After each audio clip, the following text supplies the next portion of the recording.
Good morning. Right, we're continuing. Today is the fast of Esther. Tonight is going to be Purim. We're going to read the Megillah tonight. Tomorrow, also in the day, and make a big meal and give gifts to the poor and to our friends. Here we go.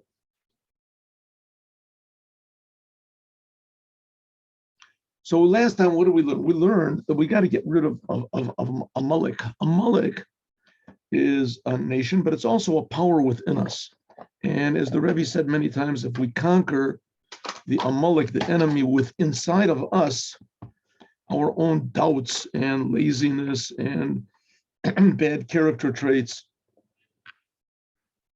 and especially our selfishness, our egotism, and try to direct everything to ourselves. If we can we can conquer our Amelek, the little Nazi inside of us that hates God, that wants nothing to do with Torah, nothing to do with commandments, totally cold to anything that has to do with Torah or Judaism or commandments or holiness. If we can defeat that, then we can defeat the big one outside also, because there's a certain nation also that's called Amelek, and they want to destroy the Jewish people. That's their whole thing, destroy the Jewish people. In the holiday of Purim, it really came to a fore. It was very obvious that there was this one person called Haman. He wanted to kill all the Jews for absolutely no reason, just no reason whatsoever. He wanted to kill Jews he never saw before. There were Jews all over the world, but Achashverosh ruled over the whole world, and he wanted to kill them all. And he really never had any even bad experiences with Jews or anything. He just wanted to kill the Jews. And the reason is because he thought he himself was God, and he didn't want anything to get in his way. So he hated the Jews. Very interesting, very interesting. But that's the way it is. So the Jews are God's people, but the Jews themselves have problems internally also. They also have a little Haman inside of themselves that also wants to kill the Jewish feeling. And it's not so blatantly physical that it wants to actually, but it would like to kill the Jewish feeling or Judaism. So that's what we said. We said it in a different sort of a language, and that is that the God's name is not complete and God's throne is not complete until Amelek was destroyed. And the Rebbe has said that this is referring to the Amelek inside of us first, and that is that separates between God's name inside of us, which is intellect, ideas about God, awareness of God, and feeling of God. It separates between them. A person can have all sorts of awareness of God and understanding of God, but he doesn't get at all emotional about it. It's not a thing that really affects him personally, and certainly it doesn't come to action, speech, and thought. Maybe I can give you a story. I don't even really remember if I told you the story yesterday, but I'll tell it to you anyway. And there was a very famous person in the history of Zionism, the short history of Zionism. The Zionism, of course, was made by non-religious Jews, and when they made it, almost all of these Jews were acquainted with Torah to some degree. They were acquainted with Torah to some degree. Not all of them, like Herzl was a total ignoramus about Judaism. He didn't know anything about Judaism. But the others, they did. And one of the most knowledgeable in Torah of the Jews that were the founding fathers of secularism, of Zionism. I mean, Zionism is secular. That's a simple thing. There are some people that try to make it religious, but it's like trying to make a pig kosher. It doesn't. Okay, so one of the big founders of it was a person called Asher Ginsburg. He was nicknamed Echad Ha'am. Echad Ha'am. There's streets in Israel called after him. And he was somehow or other related to Chabad, to the Rebbe of Chabad. He lived in the time of the fifth Rebbe of Chabad, the Rebbe Rishab, Rebbe Shalom Dover. Rebbe Shalom Dover, he passed away in 1920. So he was he was there when Zionism was being formed and the Zionist Congress and all that stuff in the late 1800s. Anyway, so they tried to arrange somehow or other a meeting between him and the first Rebbe of Chabad. Chabad believes that every single Jew really wants to be a servant of God, do the Torah and the commandments, every single Jew, without exception. But it has to be woken up. And some of people, the only ones that can wake them up is the Rebbe himself. And there's others that even the Rebbe won't wake up, but only the Hasidim can wake up. In any case, so they wanted to arrange a meeting. It was a long, big story. And finally, they did arrange the meeting. The whole idea of this Asher Ginsburg was that religion, he knows what religion is, he knows the whole Torah.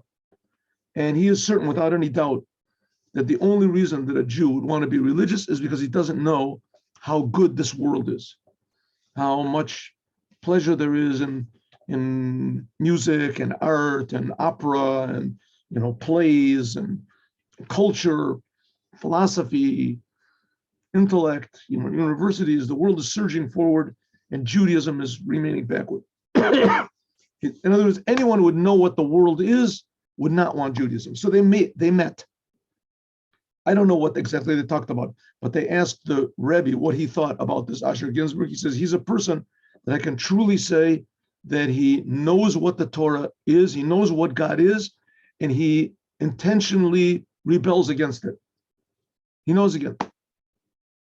And they asked this Echad Ha'am, this Asher Ginsburg, what do you think about the Rebbe? He said he's a person that I can truly say that he knows what the world is, and he intends to rebel against it. And there was the thing of Amelek is to oppose the Torah, oppose God. And that he likes the world, that's an excuse. That's a side thing. That's a side thing. Even though that the world can certainly draw people away from godliness and confuse them. It's true. But not necessarily. A Jew has power in his soul that he can, instead of the world conquering him, that he can conquer the world. He can use the world only for what God wants. But Amelek stops it.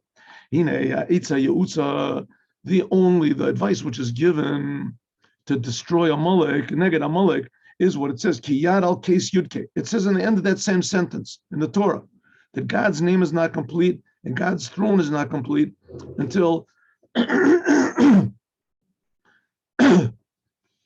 God's throne is not complete until Amelek is destroyed. So he said God's name is not complete means that you can have the big, beautiful ideas about God like this Asher Ginsburg had, and nevertheless you don't do anything. You don't get emotional about it like he did. A separation. And the case means that you learn the Torah, but the Aleph is missing. Right? The throne is not through. Case is the throne of God. That's the Torah, but you separate godliness from it. It says, what's the solution to this? Is Yad al Kes Yah. The simple meaning is that God raises his hand. He swears on his throne. Okay, but here the Rebbe is going to look at it a different way. This is really serious. How can we get rid of the power that's basically destroying the whole world? Because the whole world depends on the Jewish people, the health of the world. What you have to, it says Yad al Kes Yudke. This is the solution. Perish. What does it mean? Yad. It means lifting up the hand. Lifting up the hand. Case. This is higher than the throne, and even higher than the first two letters of God's name, this Yud. What can be higher in our personality? What can be higher than awareness of God? Yud, awareness of God, understanding God. That's the Hey. Case is the Torah. That's what we said before. There's something higher than that? Yes. The Yad. What's the Yad? In our personality. What is it? We'll see. There's three hands. Yada Gedola, Yada Chazaka, Yada Rama.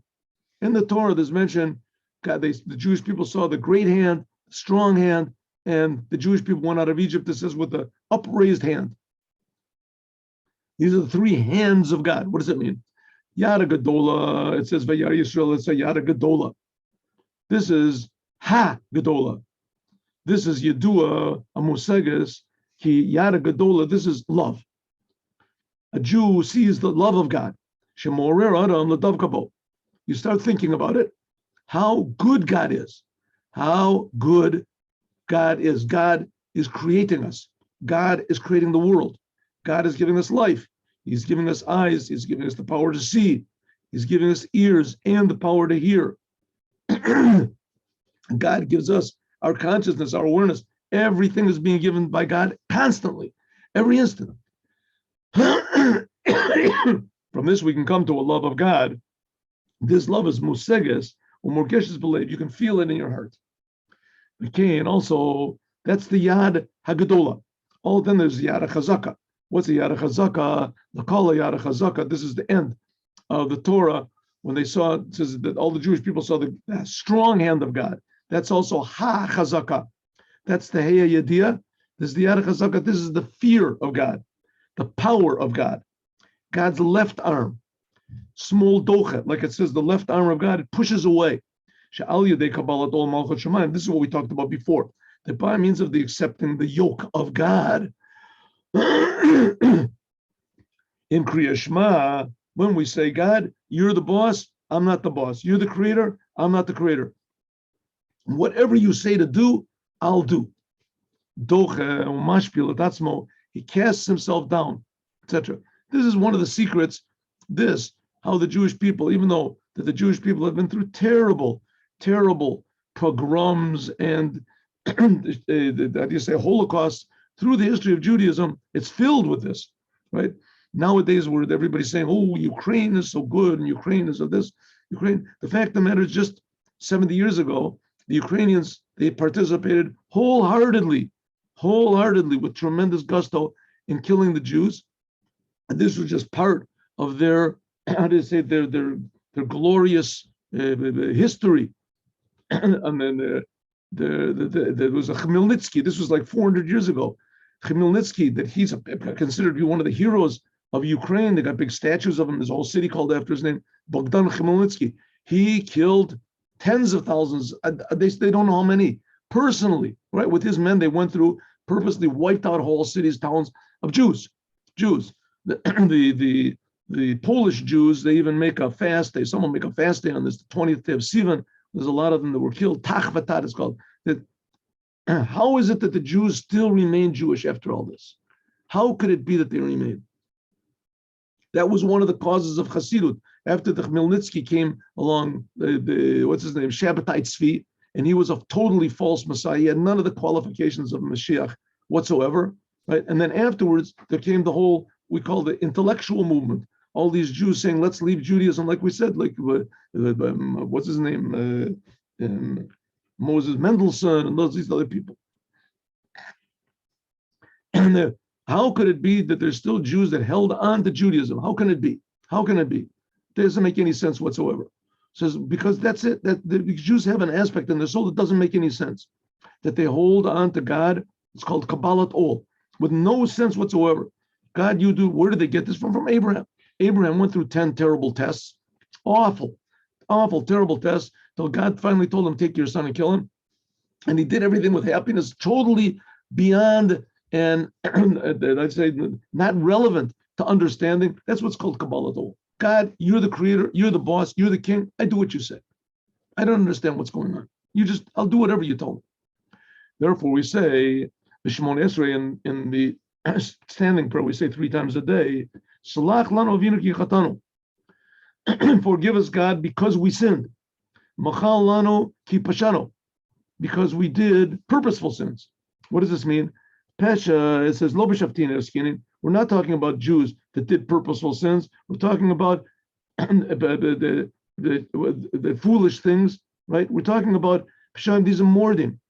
Even though we did a sin which is called purposeful sin. What it means a purposeful sin? Like this Echad Ha'am we talked about, this Ginsburg fellow. He brikat all. He cast off the yoke of God. How can it be? Let's say this and he's this Asher Ginsburg. He's I hope the last in the whole line.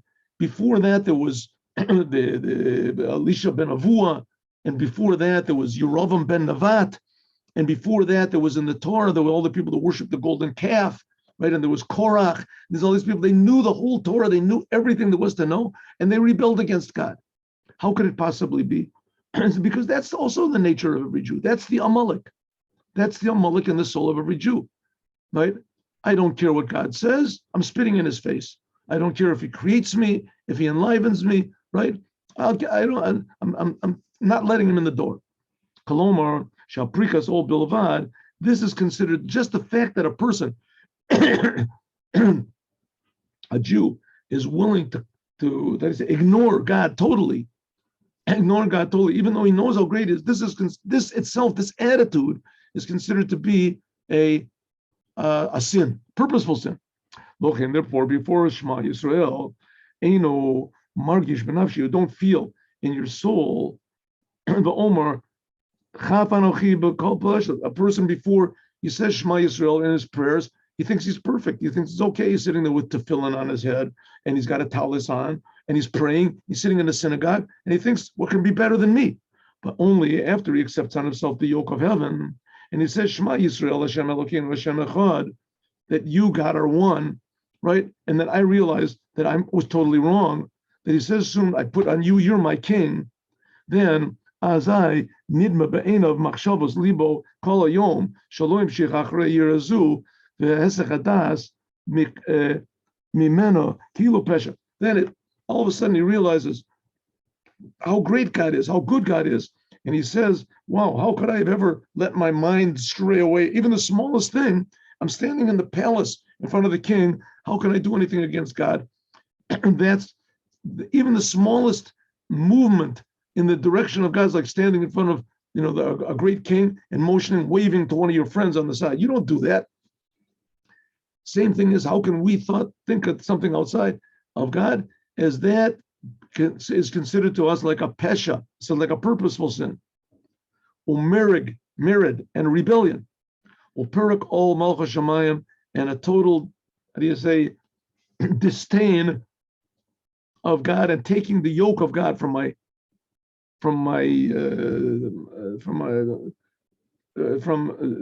shoulders. That's why we say, God, forgive us, keep pashanu. Kolomar. Now the Rebbe is reminding us how we can rid ourselves of Amelek. First of all, we have to think about how good God is. Number one. Then we have to think about how awesome God is. Awesome God is. That's called the Yada Chazaka. First one was the Yada Gedola. The God. Kolomar, Lefi, Sha'atom Alkinu, because God, you are the king. So therefore we are accepting the yoke of heaven on ourselves. Lochach, therefore we say, keep Pishanu. Therefore we say that I have sinned. Forgive me because I have sinned. That's a reason to forgive me.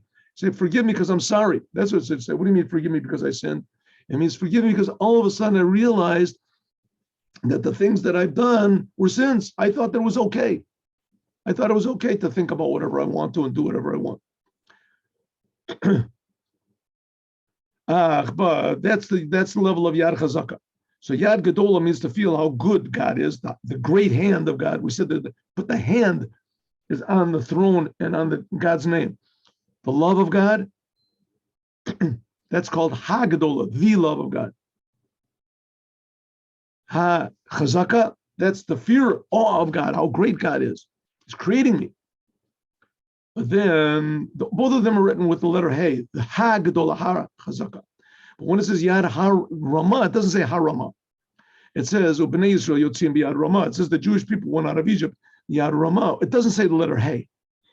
It doesn't say with the other two aspects, God Gedola, loving God and fearing God, those are accessible to everybody. But this thing of Yad Rama, the high raised hand, this is not relevant to everybody. And what is this?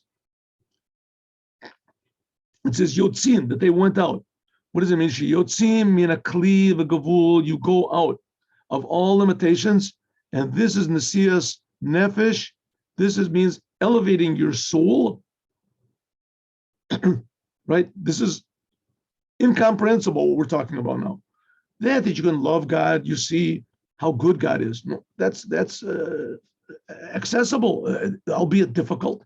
But you can think about it and realize something is enlivening me, something is creating me. God is good, I love him. And that they have fear and awe of God, it's also accessible, right? God is infinitely great. God is infinitely, he's demanding. He wants me to do things, he's giving me a responsibility, and I shirk my responsibility. That's fear. But what does it mean, the high hand of God?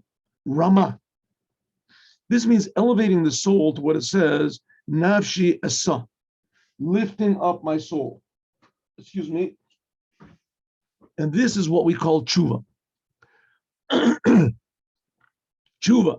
me'umka deliba, returning to God from the essence of my heart.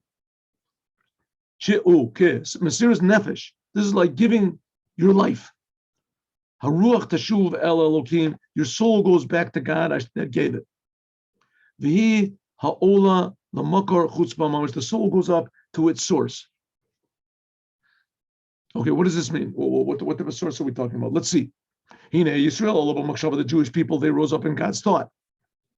What does it mean? The whole world is created from God's word. And the Jewish people come from God's thought. What does it mean? The whole world is important to God. God is speaking these words, creating the world all the time. He's also creating the Jews with his word. But the Jews are connected to the reason of the creation. That's this idea of God's thought. Let's see.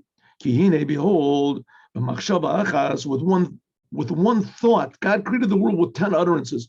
But it said with one thought, God could have created the world. And what is this one thought? Yisrael, the Jewish people. Liot be'oto machshava. The Jewish people, they're before the world. They're part of this thought. Like the rabbis say, Benishmatam mitzrateim shel tzadikim nimlach. That God, before he created the world, he consulted with the souls of the Jews. What does it mean he consulted with the souls of the Jews? The Jews weren't there yet. What did he consult? He said God saw, God is above time, so he saw the pleasure he was going to get from the self-sacrifice of the Jewish people. And what are they sacrificing themselves for? For this plan, why God is creating the world. That's what it means. The Jews are in God's thought. Therefore, tshuva, shel neshamas Yisrael, this idea of return of the Jewish souls, lamakar chutzpah, to their source, kadma, is higher than anything in the world, higher than love, higher than fear. That love and fear is only in relation to the world. I love God because what God does to me, or because God is infinitely good to me, or God is infinitely powerful. That's why I fear him. But here we're talking about God's essence, not what God does, and not God's power. And therefore, Nikarat Yad Rama. This is called the uplifted hand, not the uplifted hand. It's called uplifted hand. Sheromemis, this elevates above to a very, very high level. Lamakom she'enu yadu, a place which is not known or musag and cannot be understood by sagas and Ibrahim. And this is in the essence of the soul of every Jew. This is kiyad, and that's what it means, not hayad. It says yad al case, right? Yad, also it says yad. Okay, it says yad al case, the hand. Which hand is talking about? This third hand. That's the antidote to Amelek. Beliyadu. Bechinas yad rama. This is the level of the upraised hand. This is above al kos. That's what's the story of Purim. What happened on Purim? All the Jewish people got pleasure from the meal of Achashverosh. All the Jewish people were living high. They enjoy life. Jews know how to enjoy life. And all of a sudden came this decree, and the decree was to kill all the Jews. All they had to do was just say those words, I'm not Jewish, and there wouldn't be any holiday of Purim. The Jewish people would have gotten along fine, but they would just be without this self-sacrifice. All of the Jews opted out because Mordechai, they said, hey, we're Jews. We're not going to deny our Judaism. I'm not going to say those 3 words, I'm not Jewish. I can't do it. I can't. It wasn't a logical choice. They just said, I'm not going to even come close to that. That's the essence of what a Jew is. That's called tshuva, going back to your source, the reason you're here. And this is what keeps the world going. That's what's called a healthy world. That's what it means. The hand is al, above this level of Yud K, the first two letters of God's name, Yud K. Ki, the Yud K and the two first letters of God's name, Yud and then Hey, it says Hashem, God, made the world. She raises a bria. The letters Yud Hey of God's name, those are the beginning of the creation. And that's like it says in one thought, God created the world. But the Jewish people said rose up in God's thought. But this Yad Rama, this third level, it said this is above this. Therefore, it's got a level which is totally above anything in the world. And from here, there can be a war with God against Amelek. Just think about it 1 second. I mean, the Jews were outnumbered, 500 to 1, 1,000 to 1, like today, right? There's like 0.2% of the world is Jews, like 1 of every 500 people. I don't think they counted all the non-Jews, but let's say. So about number 500 to 1, how are you going to win 500 to 1? It doesn't make any sense. Doesn't make any sense whatsoever. The fact is, in Chanukah, the odds were even greater because less Jews were on the side of the Jews. Most of the Jews are on the side of the Greeks. But here we're talking about every Purim, every single Jew, man, woman, elders, children, everyone. This is the power to go against Amelek.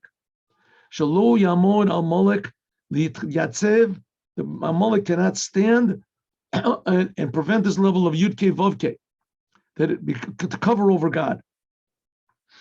And therefore, when a Jew has this level, reaches this level of total surrender and return to his true identity, at that level, life and death is the same thing. It's just that God decides the life, but we let God do the deciding. Then God's name is complete and God's throne is complete. And this is the source of the snake that convinced Chava, Eve, to eat from the tree. This is the primordial serpent. This is Amelek. It says from Amelek Yotzet Tsefa. And who is the Tsefa? This is from Amelek came out Haman, that he's the representative of the snake. Shehu b'chinas Amelek. That's Amelek. And where does he get nurture from? From the name of God. That's why he hates the Jews so much. He doesn't like the Jews are connected to God. He doesn't want God to be revealed. Where does he get his power from? God. God is creating it. Because that's what it means. Haman took the garment and this horse and he gave it to Mordechai. Kihine Omer is all the rabbis say. Shmi. Remember we learned this before? That this is my name. God said to Moses, my name is Yud Kei Vav Kei. Moses said, what is your name? At the burning bush. What is your name, God? And God said, my name is Yud Hey Vav Hey. That's my name forever. And this is my zichri. This is my mention. It says the Shmi with Yud Hey, that's the negative commandments. In other words, the negative commandments are connected to Yud Hey. The gematria of Shmi is 350 with with another 15, that's 600 and 365. That's the negative number of the negative commandments. When a person does the negative commandments, keeps himself from things that are prohibited, this reveals the upper name of God, the upper two letters of God. Because the main negative commandments are not to participate in the concealment of God. And the 248 positive commandments, they are revealing God in the world. And it's greater the power of the covering of God. To remove the covering is more difficult than to make something work. Ikra or hamshachas ishtalshlus or she'eno ela ziv ha'ora palma. Revealing God is much less difficult than removing the concealment of God. You can see, a person can see it in himself. Let's say that to do good, right? To be a loving husband, to be an honest person, right? That's not easy, but it's much easier than a person that, God forbid, is a drug addict to stop taking drugs. Infinitely difficult. The person he's tried a million times to stop. He can't stop.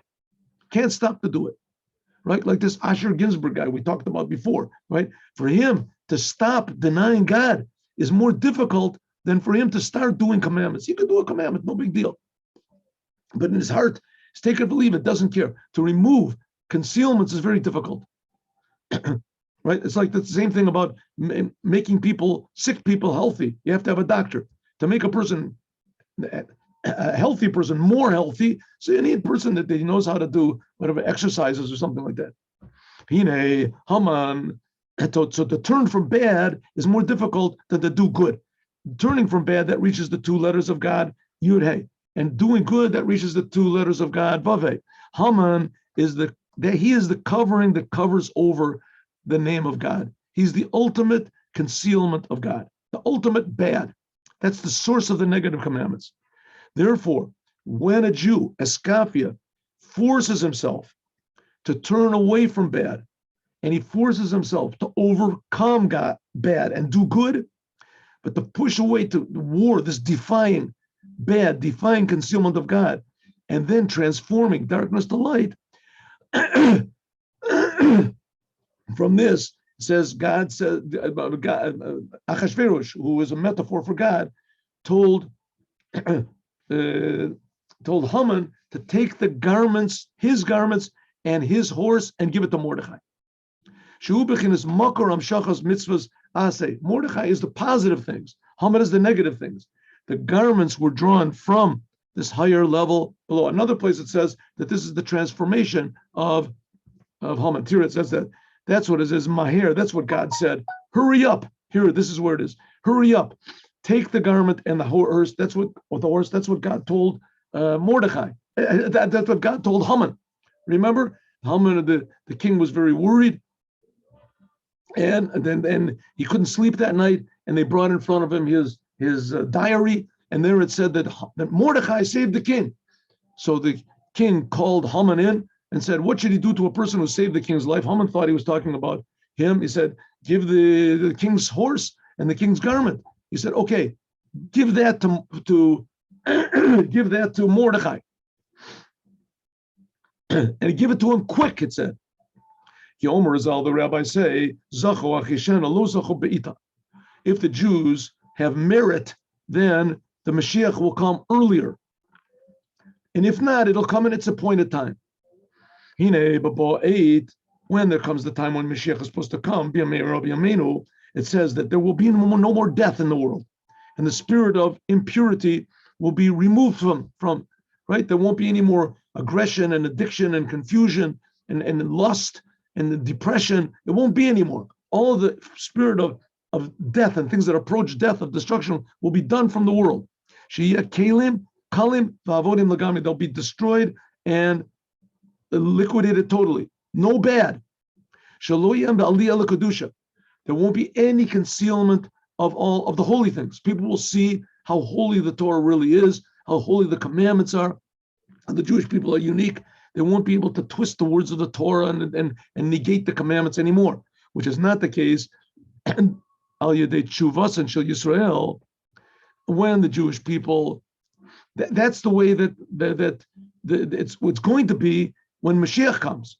And Mashiach is supposed to come right now. If he comes right now, he's really late, which is not the case by means of if the Jewish people return to God in the days of exile, like it was in Purim, Eskafia, Sitra Achra, and they defy the power of selfishness of Amelek, and then they transform this darkness to light. So this happens what? Garments. They take the bad of the world and they make garments. Lochein, it says, Maher, therefore God said, Achashverosh said to Haman, hurry up. And this is talking about God saying to the forces of evil, hurry up, namely that should be quick. The redemption should come quickly. And then the garments will be put on, on Mordechai. Then there can be a lavush, vetasus. Then there can be the garments, the Torah and the commandments will go over to Mordechai, which is in that case, bi'ito tabed legamri. So it says there's two ways. If Mashiach comes in the normal way, then the powers of evil will have to be totally destroyed.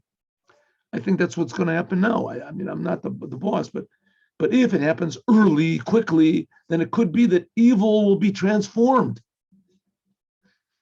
But nevertheless, however it's going to be, whether it's going to be quickly The Alter Rebbe said if it comes in his day, it's going to be quickly. If it comes now, it says it's going to be late. I don't know. In any case, it's going to come for sure. If it's, God will decide what's going on. If that's considered to be that it came quick because of our deed, then all of the evil in the world will be transformed to good. There won't be any more evil. But even the people who hate us the greatest, right, the most anti-Semitic people in the world, right, will transform to be loving the Jews. No. If not, then all the people that are anti-Semitic, they'll be destroyed. What can you do? Purim and Yom Kippur, they are the same level. Yom Kippur, what does it mean? Yom Purim, it's just like Purim. And Purim is called, the holiday of Purim is called because of the lots that Haman threw. He nazzled Haman because Haman wanted to elevate himself above logic, so he threw lots. It's a goral, like a lottery. He wanted to make himself to be something similar to what happened on Yom Kippur. Yom Kippur, it says that they take two goats, and they're supposed to be exactly similar in color and appearance and everything. And they throw lots. One of them gets sacrificed in the Holy Temple, and one of them gets pushed off of a mountain. But they throw lots. So he wants to simulate what happened to what the Jews do on Yom Kippur, namely to get up to this tremendously high level above logic. Yom Kippur, just like Yom Kippur is the day of Tshuva Eloah, it's returning, like we said before, to the source above Lifnei Hashem, Titaru, above the name of God. Kach b'Purim, also in Purim, the Jewish people also merited to this upper tshuva. Haman forced the Jews to reveal the essence of the Jewish soul. Al Yedei Davar Tzomot, by means of the fasts and the crying out that they had total self-sacrifice to God by means of Kiddush Hashem. The Jewish people fasted 3 days. They didn't have to fast at all. They could have gotten out of it in no danger whatsoever. They could have kissed their children, sent them to school, and lived a normal life. All they had to do is just say 3 words: I'm not Jewish. That's all. Or tell their kids to say it. It says the children were the first ones. Mordechai gathered them together, 22,000 children, in public, and he learned Torah with them. That was the total opposite, the most insane thing you could do. Haman is trying to destroy all the Jews. The Jews should have just denied that they're Jews, or at least hidden themselves or something. They went and revealed the children. And when Haman came along, so Mordechai said to the children, maybe you should run away. And all the children said, we're with you, Haman, Mordechai, we're with you in life and death. We're not moving. Just like you're not afraid, we're not afraid. We're Jews. A Jew can never back down from his Judaism. Suddenly, all of a sudden, they were all backing down really good. Months ago, they were playing, participating in this meal of Achashverosh. Jews know how to back down really good, right? All of them were like this Echad Ha'am, this Ginsburg guy. All of a sudden comes along this Mordechai tells the Jews, be Jews. Everybody says, well, you're right, 100%. Are you going to get killed? We're not thinking about that. Nobody wants to get killed, but we can't deny that we're Jews. That we can't do. Therefore, the Jewish people merited to what's called this upper level of tshuva. They returned to the source, the reason of creation. Al Yedei Davar Tzomot, by Sirut Nefesh, right? If they would just said we're not Jews, they could have eaten meals and been happy and said hello to all their enemies, right? We're not Jewish anymore. Hello. But by means of the Kiddush Hashem, by means of that the Jewish people suddenly left all logic, left all thoughts, worries of the future. This was called sanctifying God's name. Haman lo bikesh elo labed, because Haman only wanted to destroy the Jews. If they would deny their Judaism, lo yosim lem klum. He wouldn't have done anything to them. Like the rabbi says, should be a Achashverosh, that in the days of Achashverosh, they accepted the Torah for the first time. It was 1,000 years afterwards. But the point of the Torah they didn't get, the self-sacrifice of the Torah they didn't get. By means of this, they elevated their souls to a tremendously high source, to the source of all being. Even higher than the source of the Torah and the commandments. That's what it means that they elevated themselves to this level of God's thought, the essence of their soul, which is the Jews rose up in God's thought. This is tshuva, which is before the world. Behold, this level is also on Yom Kippur. But Yom Kippur, it's not really clothed in the world, because on Yom Kippur, there's no eating and there's no drinking. But on Purim, the Purim is the time of exile. And nevertheless, this high level of God was revealed. And Yom Kippur is in the Holy Temple. All the Jewish people are fasting. They're all holy. But you're not even allowed to eat on Yom Kippur. It wrecks the holiness of the day. Purim, you can eat. You don't have to be in the Holy Temple. It's outside. You can get drunk. There's no limit. Everybody can do it, right? It's by drinking wine, davka. Is yayin ameshakir. This is wine which gets you drunk. What does it mean? You negate all of your, your self-image and all of your egotistical ideas and plans and logic.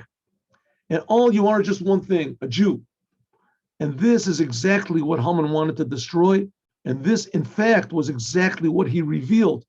The transformation, the happiest thing that there can possibly be, the Jews revealing and the source of life and health and blessing to the whole entire world. That's the idea of Mashiach. May it be that we have Mashiach now. And now let's learn the Sikha of the Rebbe about why it is that Purim is the only holiday that doesn't have a Jewish name. The word Pur, it says clearly in the Megillah, the word Pur is a Persian word, and it even has to translate. The Megillah says Pur hu hagoral, that the Pur is lots. Right? It's not even, why not call it the Hebrew name, Chag HaGoralot, the holiday of lots.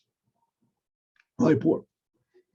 Okay, there's other strange things also, and let's learn right now. Here we go.